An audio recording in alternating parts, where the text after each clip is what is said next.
17 के नियम 14 के अनुसूचित में संशोधन का प्रस्ताव अनुमोदित है। दूसरा कॉमन एलिजिबिलिटी टेस्ट है, उसमें जो हर वर्ष करानी होती है उसके बजाय 3 वर्ष के लिए उसकी वैधता होगी, ताकि जो व्यक्ति एक बार नहीं उसको कि इससे बार बार एक तो लोड भी पड़ता है और बार बार विद्यार्थी पे भी प्रभाव पड़ता है, उसमें सिर्फ एक बार वो एलिजिबल टेस्ट दे सकता है और यदि उससे लग रहा है और सुधार करना है तो उसमें भी वो दे सकता है।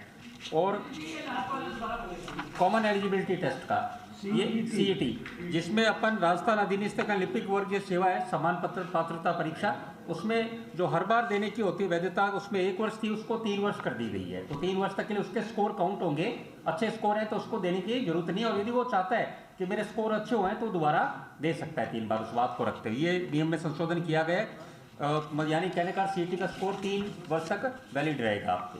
और एक अन्य निर्णय में राजस्थान जनजातीय क्षेत्रीय विकास राज्य एवं अधिनियम सेवा नियम 2001 के अंतर्गत आने वाले छात्रावास अधीक्षक पुरुष 2nd ग्रेड एवं छात्रावास अधीक्षक महिला 2nd ग्रेड के CET के अनुसूचित स्नातक स्तर में शामिल किया जा रहा है। और उच्च शिक्षा विभाग में हमारे राजगढ़ में जो कॉलेज है उसका नाम आज राजकीय महाविद्यालय सिद्धमुख चूरू का नामांकन श्रीमती शकुंतला देवी राजकीय महाविद्यालय सिद्धमुख किया गया। GR इंफ्रास्ट्रक्चर फंड है जो उदयपुर से उसका पूरा कॉलेज का वहाँ पर करेगा। भामाशाह का भी धन्यवाद जो यहाँ पे अपने क्षेत्र के लिए प्रयास करते रहते हैं।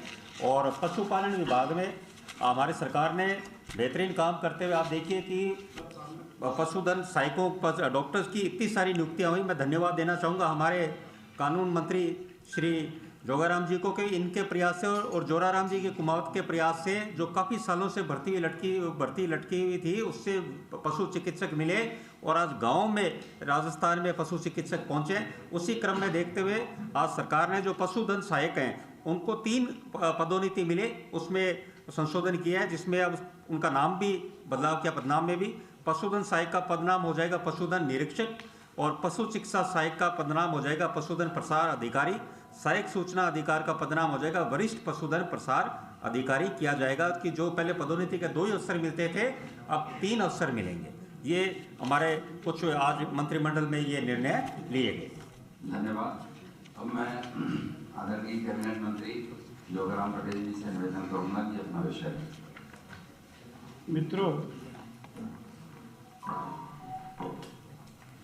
आप सबका बहुत बहुत धन्यवाद। राजस्थान के विकास में, राजस्थान के उत्थान में हमारा राजस्थान विकसित और समृद्ध बने, इसमें हम भी प्रयास कर रहे हैं। मैं आप सबका धन्यवाद करूंगा। इसमें आपकी उपयोगिता हमारे लिए बहुत अति आवश्यक है। आप हमेशा सहयोग करते रहे। जब भी हमारे राजस्थान में विकास के कार्य होंगे, उन विकास कार्यों की जानकारी, सरकार के लिए गए निर्णयों की जानकारी, सरकार के सकारात्मक निर्णयों की जानकारी आपकी मार्फत जन जन तक पहुंचती है। और मुझे पूर्ण विश्वास है कि हमारे लोकतंत्र का जो चौथा स्तंभ है वो भी अपना कर्तव्यों का पूर्ण रूप से निर्वाह कर रहा है। उसके लिए मैं आभार व्यक्त करता हूँ और भविष्य में भी करता रहे। जब से मौजूदा सरकार बनी है, सरकार का एक संकल्प रहा है कि हम जो कहें वो करें, जो करें वही कहें। और इसी के तहत हमने राजस्थान को समृद्ध और विकसित बनाने के लिए प्रयास शुरू किए।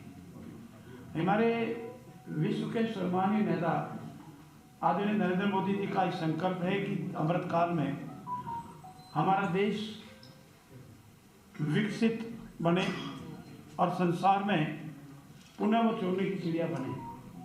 और इसी लिहाज से वो अनेक विकासोन्मुख कार्य कर रहे हैं।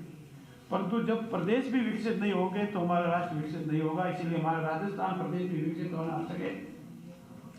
इसी कड़ी में चूँकि आपके सामने संज्ञान में है, हमारा जो पहला बजट था, बजट घोषणाएं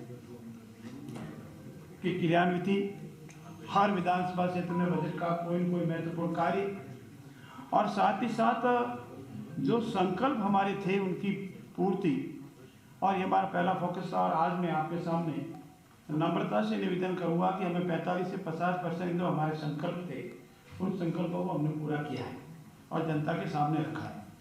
आपका मैं धन्यवाद भी करूंगा कि राइजिंग राजस्थान में हमने जितना प्रयास किया उसमें आपका सहयोग भी बहुत सराहनीय था। पूरे विश्व स्तर पर इसको सराहा गया और 35 लाख करोड़ के MOU कोई आसानी से नहीं हुए। चाहे हमारे मुख्यमंत्री जी की विदेशों में जाकर उद्यमियों को प्रोत्साहित करना हो, आकर्षित करना हो, वास्तविकता बतानी हो कि हमारे राजस्थान में अलग अलग क्षेत्रों में अलग अलग पोटेंशियल उपलब्ध है। हम पश्चिमी राजस्थान में जाएंगे तो हमारे पास भूमि है, हमारे पास मिनरल है। हम पूर्वी राजस्थान जाएंगे तो हमारे पास अलग मिनरल है। हम पश्चिमी राजस्थान, पूर्वी राजस्थान के अलावा दक्षिणी राजस्थान में जाएंगे तो उसका है। और उन सब के संयुक्त प्रयास से इतना बड़ा इवेंट्स कमिट हुआ, शांति से हुआ। इसीलिए ये राजस्थान के विकास में, बेरोजगारी को मिटाने के लिए, जीडीपी बढ़ाने के लिए हमारा राजस्थान विकसित और समृद्ध बने, इसमें बहुत माइलस्टोन होगा। और हमारे यशस्वी मुख्यमंत्री आदरणीय भजनलाल जी ने इसकी क्रियान्वित हेतु निश्चित समय अवधि में जो भी कार्य होने हो जाए, इसके लिए हमारे सीनियर आईएएस ऑफिसर को लगाए हैं, उनको जिम्मेवारी दी है। और ये पोर्टल बंद नहीं किया है। और भी हमारा कोई उद्यमी अगर हम राजस्थान में इन्वेस्टमेंट करना चाहे अपनी योग्यता के अनुसार, अपने क्षमता के अनुसार, तो उसके लिए भी खुला रखा है। और साथ ही साथ हमारा सबसे बड़ा संकल्प है कि हमारी जो बेरोजगार भाई